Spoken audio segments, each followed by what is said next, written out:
One time I'm in the men's bathroom and there's this like bro code. If there's 3 urinals, go to the right or the left. Don't go the middle because then the next guy is going to be right next to you. And in walks Anthony Kiedis of the Red Hot Chili Peppers. He like comes right next to me. He breaks bro code number 1. Then bro code number 2, don't look at the guy to your left or right. He's looking right at me. I'm like, okay, Anthony Kiedis is like looking right at me. So I look back. Bro code 3, don't talk to anyone while you're doing your thing. He starts talking to me. He's like, hey, how do you like working here? And I was like, oh gosh, what do I say? What do I say? I go, hey man, I get to meet the likes of you, so I love working here. And he like laughed and we had a little moment. I go off and do my desk work. But that was weird. That was weird. That is so funny. That is the best, like though, I have to say.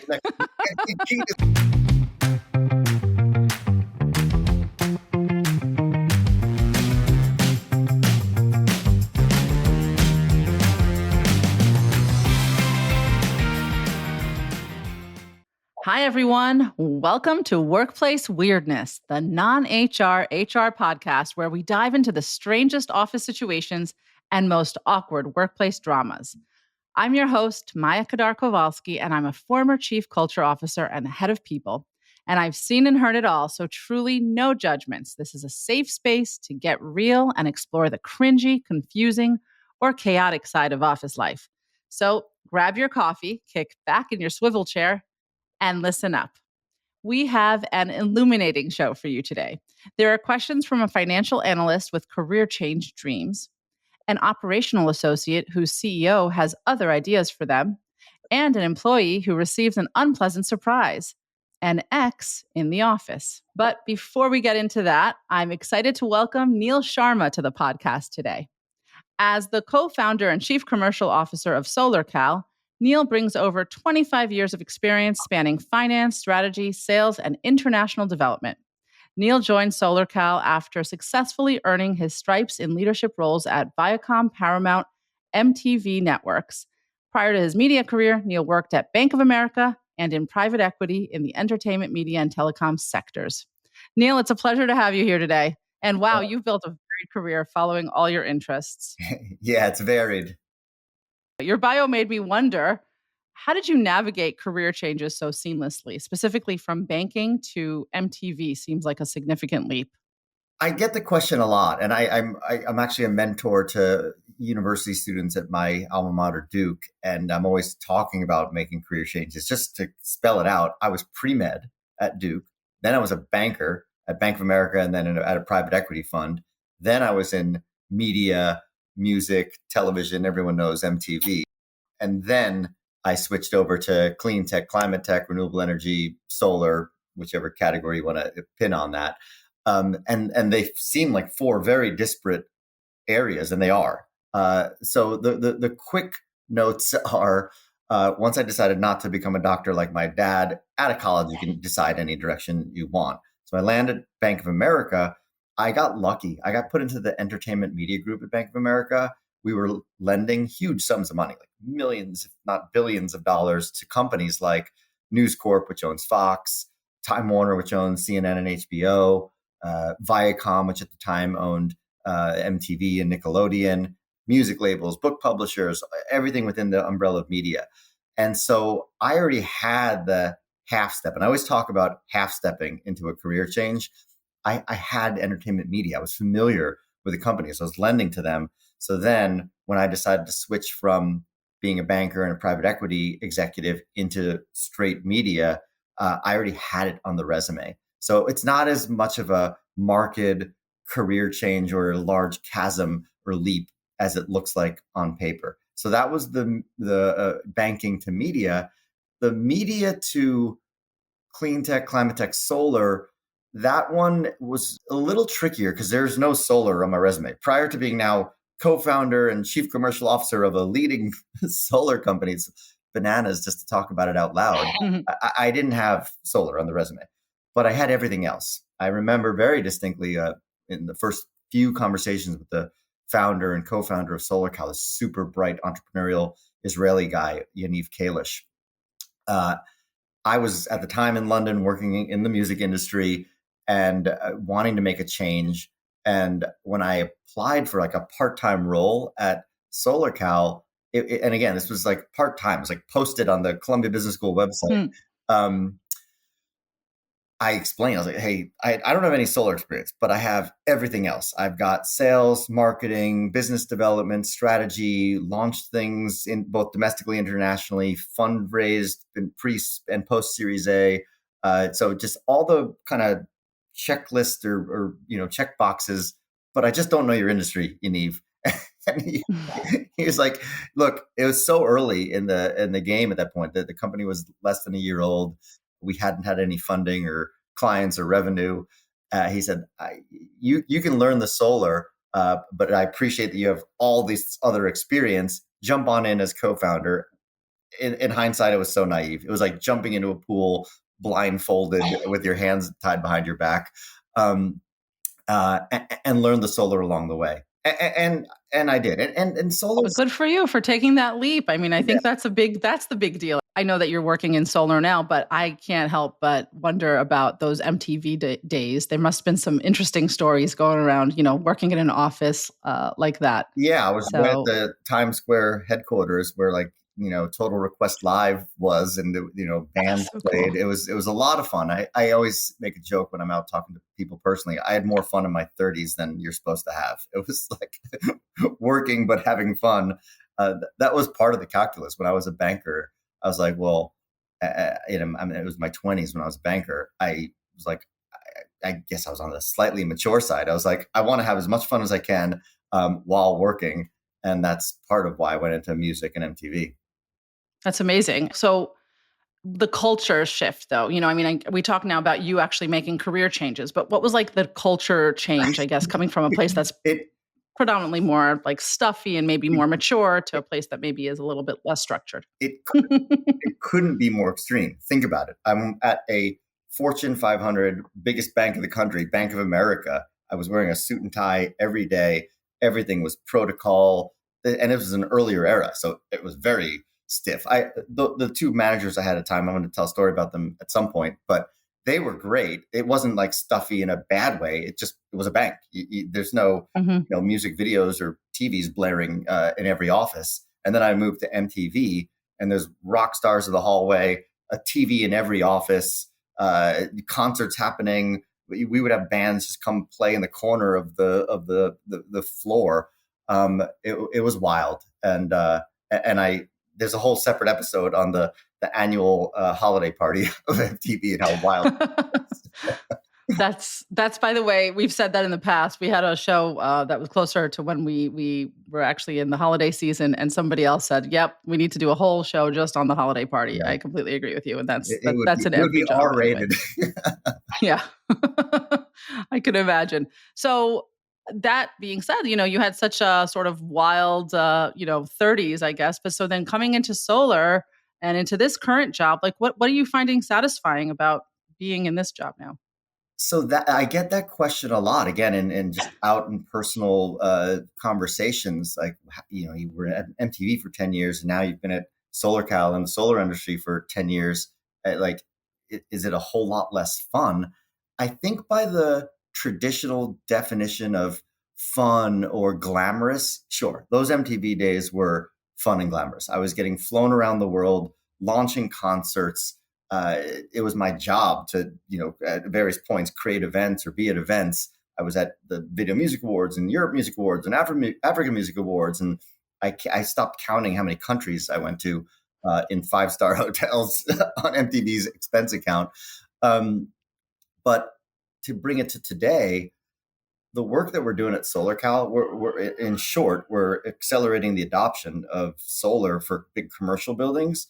And when I'm talking to a big building landlord and then talking to the solar vendor and figuring out how to get that project done, is it as exciting as being in Germany watching the Foo Fighters? No. But at the end of the day, every second of what I do is meaningful. We are accelerating the adoption of solar. The more solar there is on buildings or over parking lots or over the ground, the less carbon there's going to be in the atmosphere. I just had a son a year ago, so I always cared about the environment. I care about it, 20x more now. because in 100 years when he's around, this planet needs to be, in good shape. And so the fulfillment is the word I'd use, like the fulfillment that I get from what I do now, also because of our company culture. We're 15 people, and as fun as playing ping pong is, or going to a concert at the MTV office, our culture is so good. So the culture's good, the work life balance is good, and the work's so meaningful that I like at night when I'm having my nightly glass of wine, winding down. I'm so content and so fulfilled and so happy, and frankly so joyful. So they balance each other out. The Neil 30s, I ran around the world and had more fun than anyone can probably ever have. But the Neil now, as a parent and as a co-founder and as chief commercial officer of something that has real meaning to it, it's as fulfilling and joyful. I think that there's a big lesson there because joy and fun at work, it's something that I really believe in, but it doesn't have to look like the regular old fun of, I don't know, going to a concert. While that can, of course, be fun, there are other moments that can create that joy and that connection and that engagement. And it sometimes actually is what you said. It's like the culture of your small 15-person team. Yeah. That means that you like working with these people and you enjoy the challenge, and you're sort of like connected by that experience. And so I think that that's Love wonderful. every single one of my coworkers. There's no drama, no politics. It's idyllic, honestly. I don't want to get too deep, but there's something like in my 20s, I was chasing money. Right? I was a banker. Why else are you going to be a banker? You're probably chasing money. In my 30s, I was chasing fun, and when I crossed into the 40 plus, I'm proud of myself. I was chasing meaning, and so I think we all have these life chapters and different stages, and we change. Like that's Seasons. Yeah. Sometimes they're called part of seasons of being life. human. Yep. I mean, who knows what's next? But yeah, so like, I think that's an important message that you're going to change, and so your career is probably going to have to change with you. Oh, I love that. Yeah. So, actually, looking back on your career, are there any mistakes that you made early in your career that really taught you big lessons that you could take into your, Yeah, into your yeah. current? I have a quick funny story, and I'm going to name drop my.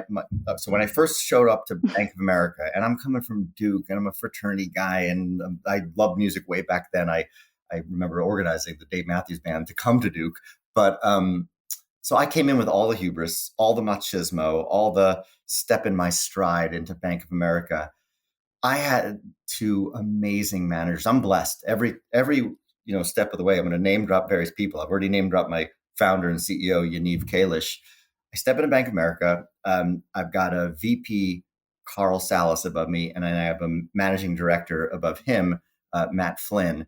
These are big people. They were lending $1 billion to buy a comp at the time.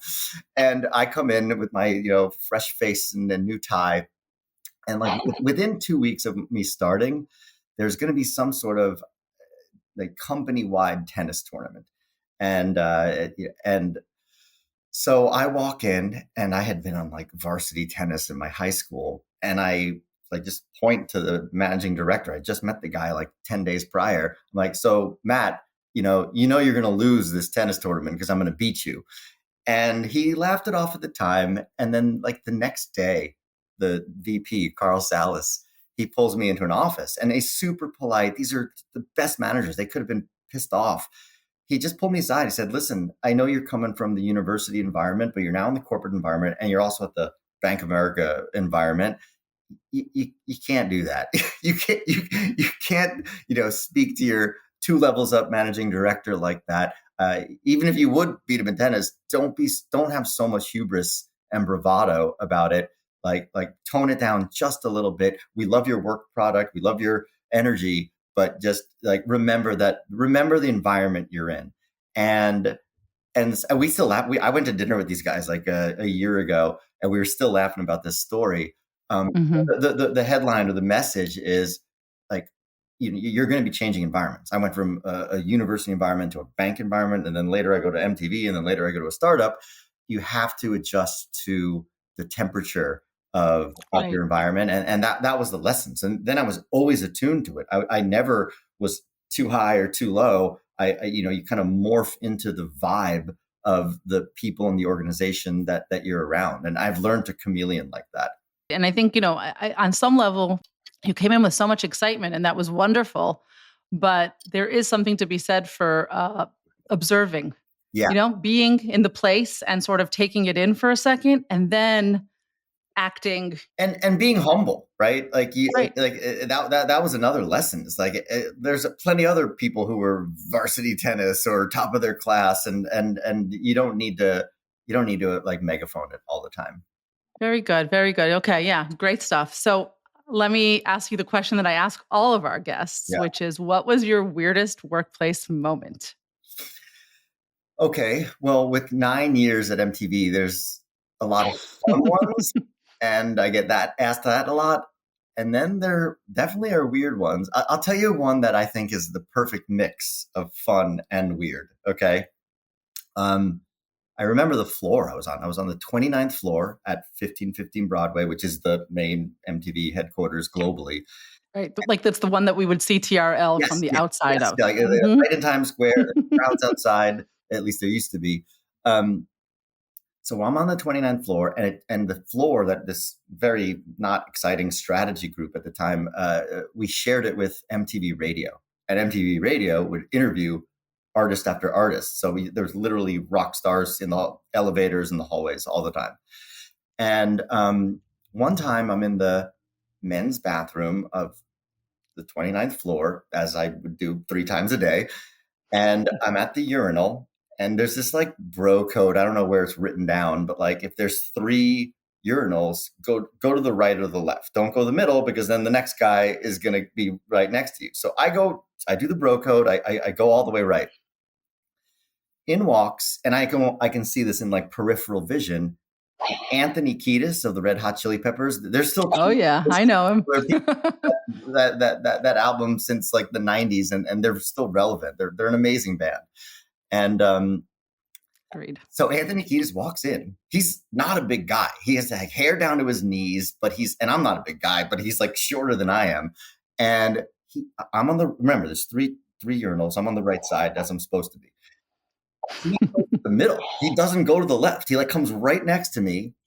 So okay, so he breaks bro code number one. And we're doing what you do with the urinal. And then bro code number two, don't look at the guy to your left or right. He's looking right at me. I'm like, okay, Anthony Kiedis is like looking right at me. So I look back. Okay.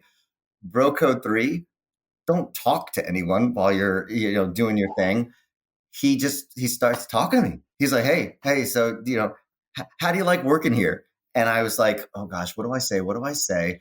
And I thankfully have generally a quick wit about me. I go, hey man, I get to meet the likes of you, so I love working here. And he like laughed, and we had a little moment, and we're washing our hands, and he goes off and does his interview, and I go off and do my desk work. But that was weird. That was weird. That is so funny. That is the Saying like best, this, though, I have to say. Kiedis and talking to him. So. Yeah, and what a place to be talking. But you did. You caught yourself and you answered well because I'm not sure how Yeah, no, many people would react it in was the that. perfect answer, and hence I'm telling that story 20 years later. So Hmm. Well, I think that that's one of those moments that I'm not sure can be topped, but that's pretty cool, I have to yeah. say. So thanks for sharing and also letting us into the bro code because as a woman, I had no idea that there was all these rules around the urinal, but makes sense, makes sense. So with Anthony Kiedis, it was a mix of fun and weird, but what Yeah, was like a purely fun story at MTV? yeah. One of my favorites, and it's not in the workplace, so I think this is appropriate that the weirdness was the workplace, and this is the fun is a little bit outside the workplace. I was on a bachelor party. It's still during my MTV days. I was at a bachelor party in Barcelona, of all places, because I was working for MTV and at the London office at the time. So all my friends were European, and we went to Barcelona. And on the third day of the bachelor party, so we're 2 days deep into doing things you would do at a bachelor party. I won't spell that out for the podcast, but we were. Why I'm learning so much about the bro code. I need to I know probably more. can't spell it out.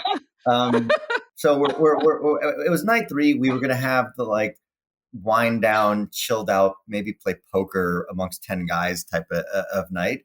And during the day at the pool of the hotel we were in. I took a break from the pool, so I'm in the elevator, and there's two big guys and a slight guy with long hair. And I'm a little fuzzy because it's day 3 of this bachelor party, and I probably had a couple drinks at the pool before the elevator ride. But I'm like, I have enough, wherewithal to realize there's only I'm a foot away from the guy. It's Steven Tyler, the lead singer of Aerosmith, and Amazing. I've got 10 floors to like engage if I'm going to try to say hello. And so I say, "Hey, you're Steven Tyler," and he's like, "Yes, I am." At the time, one of my best bosses or managers, this is the founder of VH1 Classic, a guy named Eric Sherman. He'd always have these classic rock bands on the VH1 Classic channel. And so I was like, "Hey, just so you know, I'm like right now working with Eric Sherman." And Steven Tyler lit up. He's like, "No way. You work for Eric? Okay. Well, hey, I'm playing a concert tonight. Why don't you come?" And I'm like, "Well, sure, I'd love to, but I'm with like 9 other guys at a bachelor party." And he's like, "No problem, no problem. Just come meet me personally at the van at 5 o'clock or whatever time before they have to go to the huge concert hall." So I got gifted by Steven Tyler personally 10 tickets. We were like in the best possible seats you could have, like the That's incredible. front row or equivalent. You don't know how many Aerosmith songs you actually know from over the years. They were popular in like the 70s, 80s, 90s. And so it's like, Obviously, yeah. all 9 of us, or me plus 9, 10 of us are like rocking and rolling. And that's not even the end of the story. So we have this brilliant night. Okay. Unexpected. And you become the hero, obviously, of this bachelor party, right? For this, for making this happen. And so on the way home, and this is like bad o'clock in the morning, like 1 o'clock, 2 o'clock, whatever. On the way home, we're all shuffling into the hotel, and there's like a silhouette of a guy at the back of the bar. No one else is at the bar because it's probably not supposed to be open. And I hear, "Hey, Neil," like by my first name. It's Steven Tyler. He's sober. He's drinking like an apple juice at the end of this like hotel bar. And I'm like, "Hey, 9 guys, like I just got the call from Steven Tyler. Let me go figure this out." And I just sat with Steven Tyler and for like 3 hours talked about life and the next music he's going to make and my life. And he was so curious. He was the coolest guy. And so Wow. that was just like one of those times where the MTV VH1 stripe really worked in my favor. And I have to thank my manager, Eric Sherman, for being the transition into that. And then like a couple other times when Aerosmith would roll into town, I would like get the good tickets and see them. So That's incredible. That's so nice. And you know what's really nice is I love hearing when celebrities are just like good people. Like when they're nice, they remember your name. This guy's like he was so nice and easygoing, and it's like his stage persona is so bombastic and like extroverted, but he was so down to earth. I couldn't believe it. He had some funny one-liners I can't share publicly, but it was fun. And it ties back to one final other thing, 2 things, and then I'll stop talking about it. But it's the recurring themes are I've had great managers. It's the Eric Sherman, like by the cosmic grace, boom, get like just his name gets me into this Aerosmith concert in Boston, one of all places. And the other theme is if you're doing what you love, the good stuff happens. So at the time, I was doing what I loved, working for MTV, and the good stuff happens. Oh my gosh, I love these. These are wonderful sort of, I don't know, mantras or just things that you can say. It's really true. I believe the same thing for my career, I want to say. So the handful of times I've met these larger than life personalities, you realize why. You realize why they're at the top. You realize why they're a rock star or a big time CEO. There's just something. And that's just a microcosm. He just played a 4-hour show of every greatest hits of Aerosmith and belting his heart out. And he remembers my first name from this elevator ride. This is like, 8 hours later. So it was a good moment. I'll never incredible. Lots of lessons there. I love it. And I'm like, "Hey, Neil." Wonderful. Yeah. Okay, well, thank you so much for sharing. Okay, so let's transition now into the week in work. So now, Neil, before we get to our listener questions, it's time to stay up to date with the week in work. Our take on a recent news story that might affect how we work or how we think about work life. So recently, politics and corporate branding merged into one angry protest over political concerns. The New York Times published a piece about Tesla facing widespread protests, vandalism, and violence across the US and abroad, largely due to backlash against owner Elon Musk's political actions and influence. Demonstrations erupted at Tesla showrooms where protesters expressed anger over Musk's political ties and actions. Property damage, including fires set at Tesla construction sites in Berlin and vandalism in Massachusetts and Colorado. Charging stations in Boston were destroyed, and gunshots were even fired at a dealership in Oregon. The protests are linked to Musk's influence in government and his controversial political actions, leading some Tesla owners to distance themselves from the brand. I want to hear your take on this because, as consumers, to me, it makes sense that we can choose whether or not we buy a product based on many factors. But what do you think?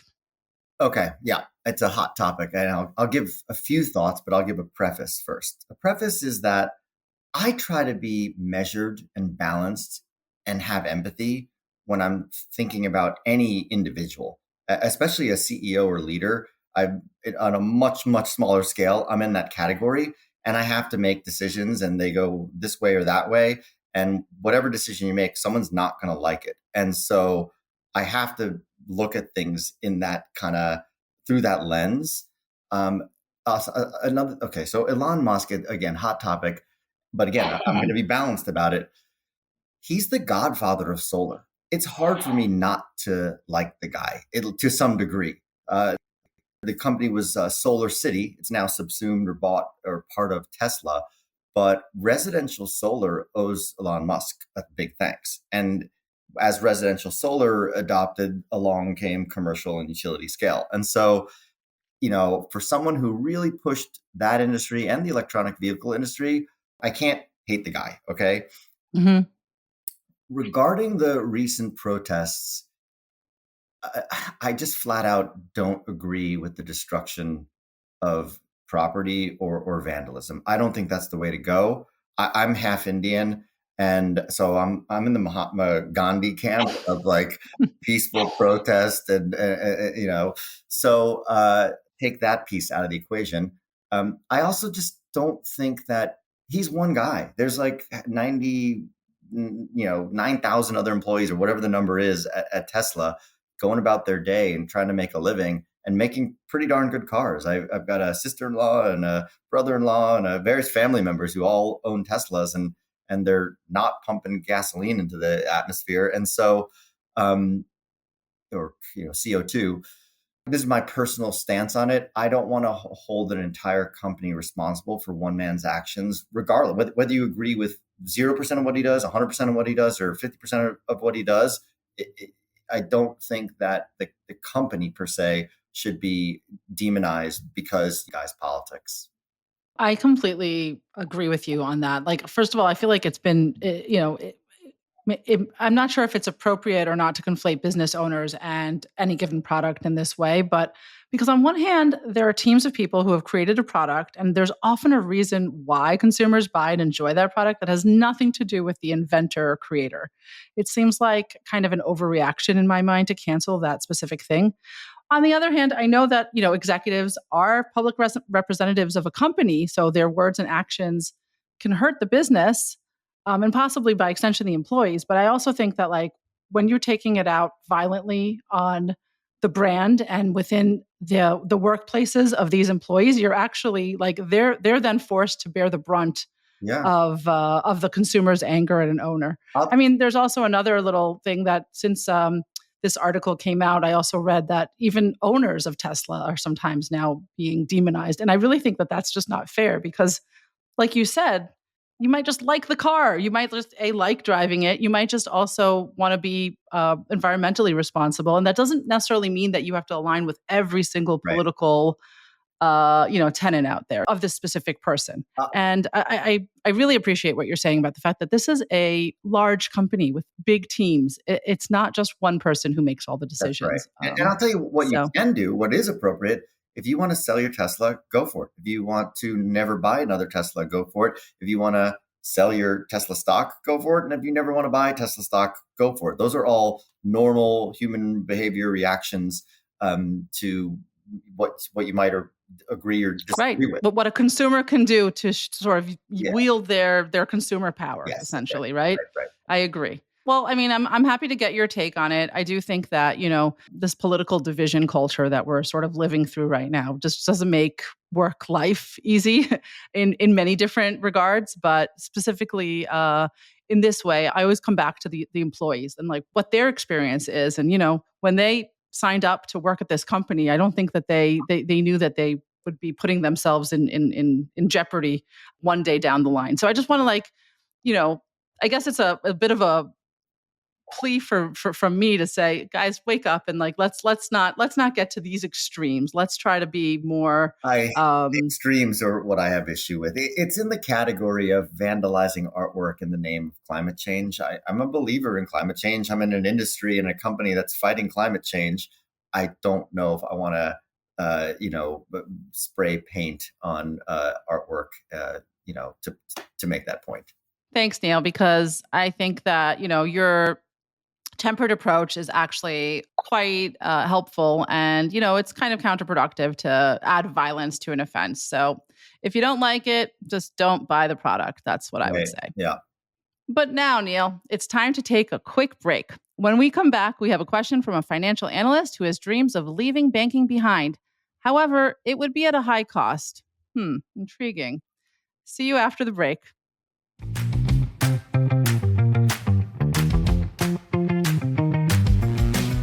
Finding the right vet can be rough, but there's a better way.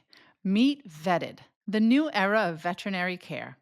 Vetted has reimagined what a vet visit should be, from clinics designed to feel just like home to their personalized, proactive approach.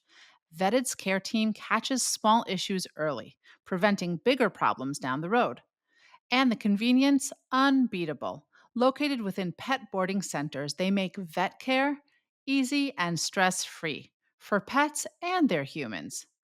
Vetted is in New York City, Chicago, Dallas, and Boston, with more cities to come. Plus, their app provides expert advice wherever you are. Vetted makes vet care simple, thoughtful, and positively awesome. Learn more at vettedpethealth.com or download their app today. Your pet will thank you. Welcome back to Workplace Weirdness. I'm here with clean tech company SolarKal's co-founder Neil Sharma. Neil, with your experience in successful career transitions, I wanted to get your thoughts on this listener question on whether they should work for money or for love of the job. For the past many years, I've worked in finance. On paper, the job is great. I make $500K a year and it's a steady, reliable job. However, I'm finding more and more that it's actually pretty soul sucking. What I'm really passionate about is event planning, something I've done on the side through helping friends with birthday parties, weddings, etc. But I'm hesitant to make the leap. I know some event planners and they tell me to expect making less than 100K starting out. And while the job sounds fun, it's a lot more work with fewer benefits. I feel like I'm stuck between staying in a job I'm growing to hate more and more and risking my job security for a career in something I'm actually passionate about. I have expenses like mortgage and childcare, but also I'm used to spending beyond what a 100K paycheck can support. Do you have any advice about making a leap from a stable career to something completely different? How do you overcome the fear of starting from scratch? So this is a tough situation that a lot of people grapple with. So sometime, at least at some point in their lives. So what would you say to this listener, Neil? I can relate. I was a finance executive that transitioned out of finance. I'm super thankful for my 4 years of being a finance executive. I'm of the belief that you can't hate your job. And so every time I never hated my job, but I always wanted something different and I would make that decision and go for it. I think if you love your job, you're going to be good at it. If you're good at something, the money will come. It sounds so cliche, but that is my belief. And so to me, that transition, it's not even a question. It's almost like a necessity. It's just how you go about it. Right. It's like, how do you want to live your life? Right. But you want to like enjoy waking up and going to work and feeling good. Um, and so I completely agree that gives me a lot of hope for this person, because I'm happy that they found the thing that is fulfilling, that gives them a sense of purpose. And one more comment. And I definitely think that, yeah, go for it. Back to being like good at what you do. Tell that person, go research the number one event planning company in the country and what that CEO makes. I'm sure they're doing just fine. So it's all about being good at the thing that you love to do. Right. And the way you become good is by putting in the hours and putting in the time that you could do it as a side gig initially. In other words, try it in some small way, or if you don't want to be, putting together your own company from scratch, because that's what I think the listener was sort of getting at, that they're going to start, their own thing. Maybe there's a way to do it as a partnership. Maybe there's a way to do it in, to work for somebody. Again, yes, it's a pay cut. Yeah, That's a yeah, given. But at least there's a little bit of stability in that transition right. that could help you get the lay of the land a little bit before you go all in. Sure. But absolutely, if you decide to go this way, and I do think the trade off will be worth it, but you do have to be mindful that you will have to skip that latte in the morning at Starbucks. You will have to tighten up probably for at least a while until you figure out the direction. It feels like a golden cage when you have you have the financial stability, but you're locked in so many other ways. So on one hand, like, you could live like that for a while, but it's almost like you're in a jail of your own making. Also, finance is the backbone of any company. And so it was my finance background that got me into MTV, because at the start, I wasn't launching channels or traveling internationally. I was the strategy executive looking at, and I'm going to date myself, but what would mobile video look like? What would satellite radio look like? And they wanted the lens on all those decisions. So, there's a financial element to event planning. And, we don't have enough time to fully get into it right now, but what are the areas within event planning that need that finance eye? And then that's the half step. And then you Oh, eventually just become full event planner. yeah, I love that. And that's absolutely true. I wish a lot of luck to that listener. Many enviable Instagram feeds to the brave future event planner that we have here. Right. Um, and thanks, Neil, for your input on that. I think that you gave some really great tips. So now we're going to move to our next listener question, which is about another career transition, this time at the repeated request of the CEO. Here we go. I work at a small startup with about 15 employees. While we have a good amount of funding, we're still getting our footing. Recently, a senior advisor offered me a new opportunity to move from my current position as an operations associate to an executive assistant. It would mean working with the CEO around personal needs rather than just focusing on the product side of the business. While I appreciate the opportunity, the new role doesn't align with my long term interests, so I politely declined. The following week, the senior advisor raised the offer to me again and asked what would convince me to reconsider. I explained that while I'm grateful for the offer, my broader career goals are centered on pursuing a path in product management, and this new role doesn't align with that. And as a third attempt, HR approached me to say that they wanted to set up a meeting with me to chat more about this opportunity. At this point, I suspect that they're trying to have someone do double duty work while paying the salary of just one position. I'm concerned that repeatedly declining this offer may affect my standing at the company. I want to remain in my current position, but I also don't want to jeopardize my relationship with leadership or cause any tension. What would you suggest as a good strategy for handling this? How can I decline this offer while also maintaining a positive relationship with the team? So, handing it over to you, Neil. What do you think?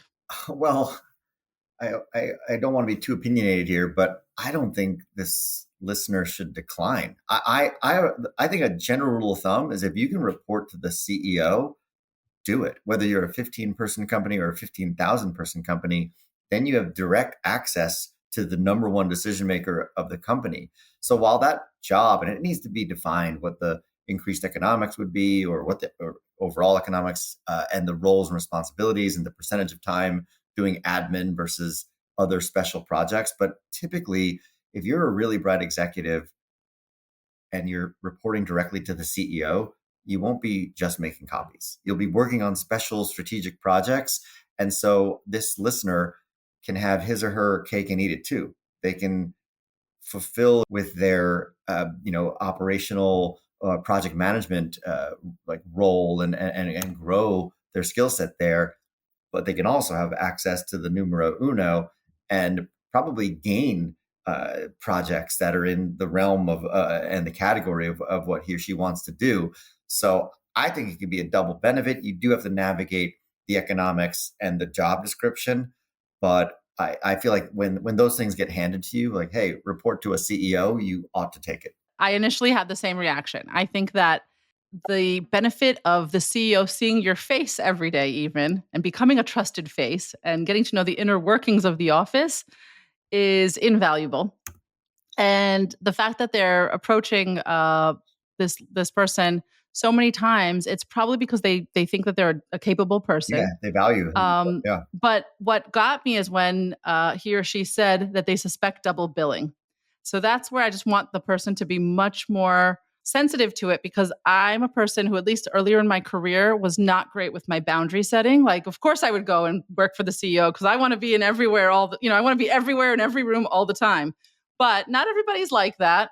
And I'm on one hand, I want to say I want to applaud the listener for having clear boundaries and not wanting to blur those boundaries. But I can't help but agree with you, Neil, that like this could be good for their job at the end of the day. So the question is how to kind of have the conversation, um, and still keep your goals in mind. In other words, can you show me how this this role will support my goals? Could be a question that you follow up with.